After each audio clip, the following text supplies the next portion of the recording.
So now I'll just go to one of the Rockstar chapters.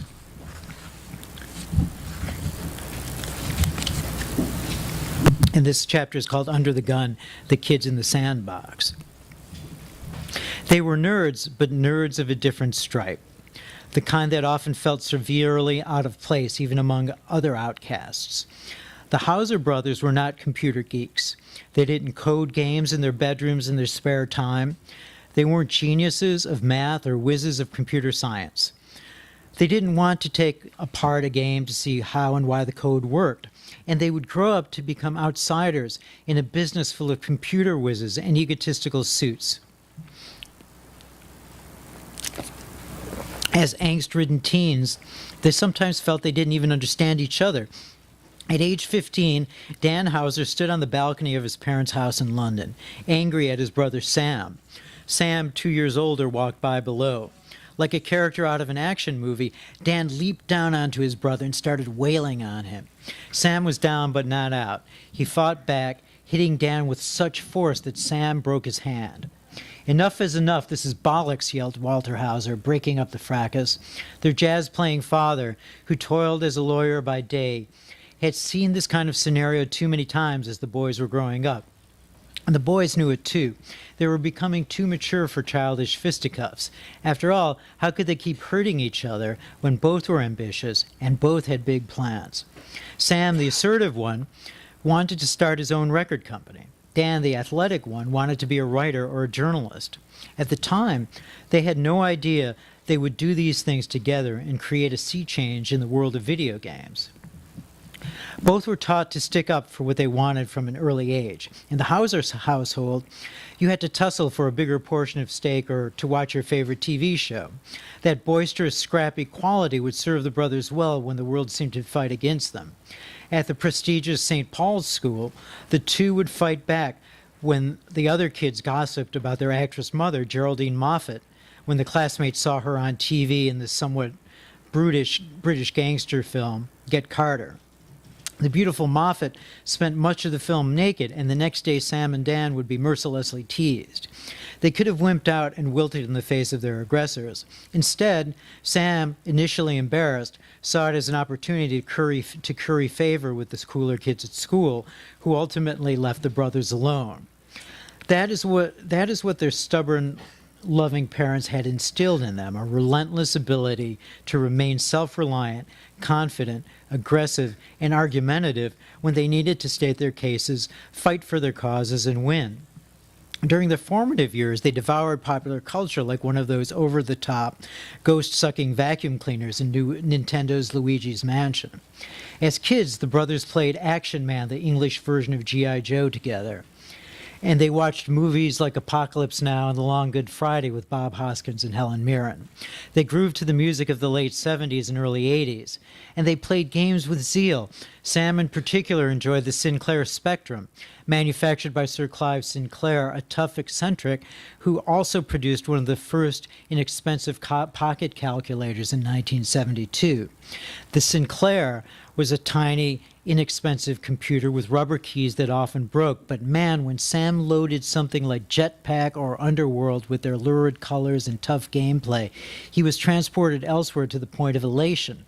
Another game, Elite, would later serve as a template for the open-world genre Rockstar helped to pioneer.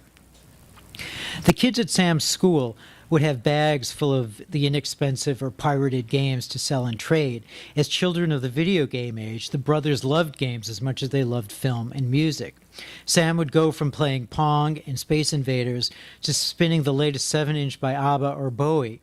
To Sam and Dan, no medium was lesser or greater. Games could in fact be popular art in their eyes, and unlike anyone before or after them, they would soon meld together movies, music, and games in a magical, satirically evil brew. Sam also immersed himself in games made for every console he could find, and haunted the local fun festivals in search of arcade machines to play. But he also would return to the Sinclair, enjoying code that was transferred to the computer via a cassette tape and eagerly waiting to play during the long 10 minutes it took to load onto the system. He loved the games from British publisher Ultimate, which later became Rare, the company that would make Donkey Kong Country and a dozen other memorable games. Perhaps the brothers were most thrilled about life's possibilities when their father took them on the weekends to Ronnie Scott's, the legendary jazz venue that in its heyday was akin to the best New York clubs like the Blue Note. There, the seductive world of jazz unfolded before their eyes as the world's greatest players would gig and then come to the Hauser home in southwest London to hang. Sam and Dan appreciated jazz more than they were fans of the music. Mostly they loved the trappings of it, the clothes, the varied characters, and the stories of musicians' lives on the road in the United States. They were entranced by the glamour of it all. Fashion, as a release from the mundane, would return to inform their games. More than jazz, it was hip-hop that had Sam intrigued. To him, there was nothing better than the way Russell Simmons and Rick Rubin meshed like brothers to fuse rock, metal, and rap at Def Jam recordings. Sam mooned about the medium and had his mother sew Def Jam patches on his sweatshirt, memorized all the lyrics, and saved up his pound for a time when his father would take him to the promised land, New York City. When the time came in 1988, Sam unleashed himself on the city like a whirlwind. He shopped Orchard Street on the Lower East Side for leather puffers and Air Jordans, both of which were so rare in the UK they were like gold. At dinner with his father and German record executive Heinz Henn, Sam peppered Henn with questions. Why is everyone in the record industry so old? Why don't you have young people working in this business? For the rest of the dinner, he argued persuasively about what he could do for BMG. Henn whispered to Walter, "Your son is an utter lunatic, but he has some good ideas." And I just want to read a bit of the end. As I write these words, many critics and pundits are rubbing their hands together in glee at reports that the video game industry has been hit by the recent recession, and they are pouncing upon this news as another opportunity to denounce video games as shallow playthings. But if you look at the history of popular art, this is hardly surprising. Novels were once forbidden and considered deleterious, leading Voltaire to pen a parody called Concerning the Horrible Danger of Reading. In the late 1800s, Anthony Comstock tried to ban everything from Whitman to Tolstoy, and critics were poo-pooing the content within the popular Penny Dreadful novels. When movies became the sensation of the late 1800s, Maxim Gorky worried that in viewing them, we will be increasingly less able and less willing to grasp the everyday impressions of ordinary life. When movies were finally considered worthy of being called art, the movie critics disparaged pop music from the likes of Elvis Presley and the Beatles.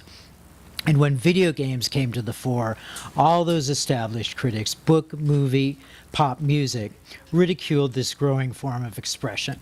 That's what critics do. They sniff, rail, they bellow, and try to snuff out whatever it is they vehemently disagree with. But Transformation 2.0 is just around the corner, and as more and more developers elevate their games to something that's beyond action. Soon, there will come a time when the pundits can no longer hold their noses and shake their heads. Soon, they'll forget their concentration on the stupid shovelware games. As they look to the new diversity that will flourish, they'll no longer be able to deny that video games are more than just toys. Until then, those of you who love games will find the art of the game within yourselves. And until then, you'll sure have fun playing, fighting over ever more malevolent grooves and traveling to new worlds on roller coaster rides that allow you quick and satisfying escape, and sometimes profound thought, and sometimes, as that non-gamer Coleridge wrote in 1817, the willing suspension of disbelief for the moment, which constitutes poetic faith. So bring it on. Bring on more gems like Shadow Complex. bring on 3D without glasses, bring on holographic gaming, bring on the next generation of Will Wrights, Shigeru Miyamoto's, and Hauser brothers, along with the startling, lambent genres they'll create. Bring it on, bring it on. As Nightmare growls so ravenously in Soul Calibur 2, my thirst is endless.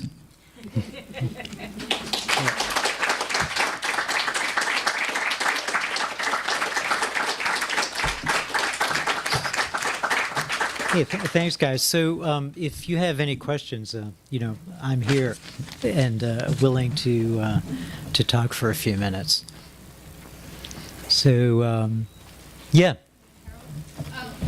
The book title. When did you come? It's a great title. When did you come up with that? That was not the original title. The original title was Game Junkies Save the World, and that didn't fly. And then the title was The Game Changers, and then there was a really good book about politics by that name.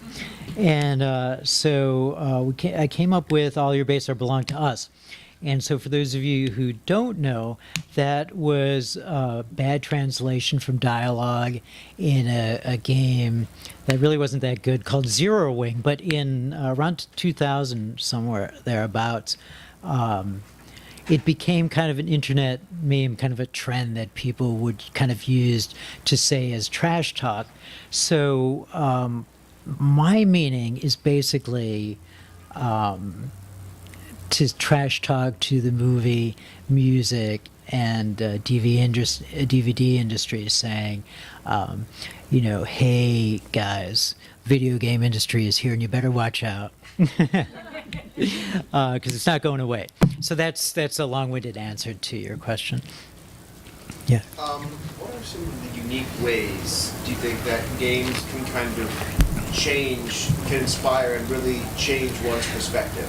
I see a lot of games that have elements, have movies, have music, have art, things that kind of borrow from previous media and can, inspire. But what is unique about gaming in that respect? There's, and as you know, right, there's this whole subgenre of serious games. So, and that, I don't think that's written about enough. But at, I think Gus Mastrapa and Stu and I think Ryan Kuo and I were at the Game Developers Conference, and we went into this really kind of interesting panel in March, which was a woman from an epidemiologist from Rutgers who studied the viruses in a virus in World of Warcraft, and so she came up with these kind of brilliant, more brilliant than I have time to expound upon. Thesis about how that virus could help her in her real life work with viruses. So that's just one example, and so I really, beyond that kind of work with medicine and science, I'm not sure how games help society at large out. I know that they're great escapes, and I consider them popular art at times, but I think it's different for everybody. What are your thoughts on the and Stu's piece at Unwinnable on that Nina Pfefferman panel discussion is really good, so you should check that out. I'm just curious, what are your thoughts on the way the costs of some of the AAA games, right, that are just taking longer and getting more and more expensive? Do you see that there's an inflection point there, or do you see it keep going? I think it'll continue to rise, actually, until there are two things like pulling that into perhaps a smaller price point, and so one is iPad games, which are nice and cheap, and many are really good. So at the Game Developers Conference, you had Mr. Iwata from Nintendo kind of bitching about don't sell these games so cheaply.